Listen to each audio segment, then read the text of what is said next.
I remember one of your advisors telling me years ago, whispering to me at dinner, that the U.S. government, the State Department, and agencies like USAID were working against you, funding your opposition indirectly, and really trying to subvert democracy in your country, and thinking, boys, can that be true? It turns out now it is true. And I wonder when the rest of us are going to get details on what exactly the State Department did to end democracy in Hungary. So first of all, I think those who love conspiracy theories are in trouble. They have to find new ones because the old one proved to be true. That's the first, probably. It's a massive problem in the United States. Yeah. The second is that, it's a taxpayer money. Yes.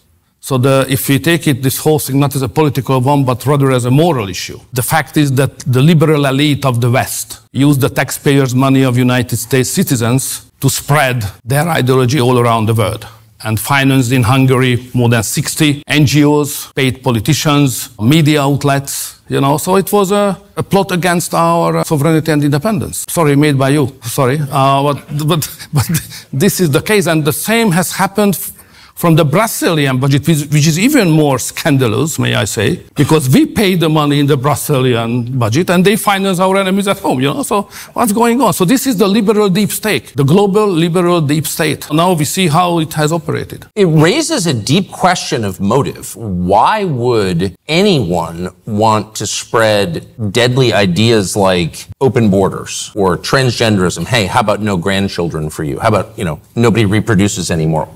What would be the motive for spreading poison like that? We should be not naive, I think so. One motivation is always money. That was a way how the American Democrats thought they can open the gates for their business activity. If they change the governments which insisted on having sovereignty and standing and fight for themselves, it's more difficult to find business possibilities for those speculators. Soros is a Hungarian guy. George Soros kind of speculators can find easier way to generate money and to make profit on your economy. So that's the number one motivation. But the second one, don't forget that leftists are always ideologically driven. And they believe certain things, which for us sounds crazy, even embarrassing, frightening, but they believe it. If I could just go back to something you said that Soros and his aligned NGOs and the movement that he represents has pushed these things because they sincerely believe them to be true. But they haven't pushed them on any nation outside the West. No one is pushing China to let in 1 million or 10 million relative to its size migrants a year, or India, or for that matter, Korea or Japan or the Philippines or any other country. It's only Western countries. Why, in their mind, is it only Western countries that need unrestricted migration? That would request a deeper understanding of the intellectual history of the European political thinking. There was always a strong leftist liberal community which was not proud being a Westerner, always have perceived its own civilization as something bad. And their intention was not to make it stronger and to maintain and make it stronger, but rather to destroy, to improve by destroying. That's very communist idea, deleting the past. That was always the communist idea. So they don't like the West, they don't like their nation. Sometimes they are ashamed to belong to a nation because they think that nation is a bad thing.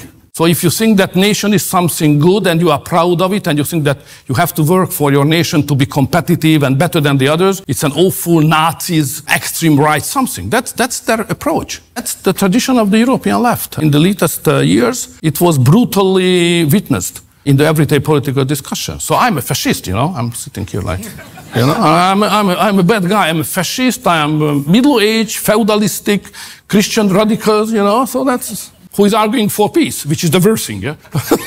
That's absurd, may I say.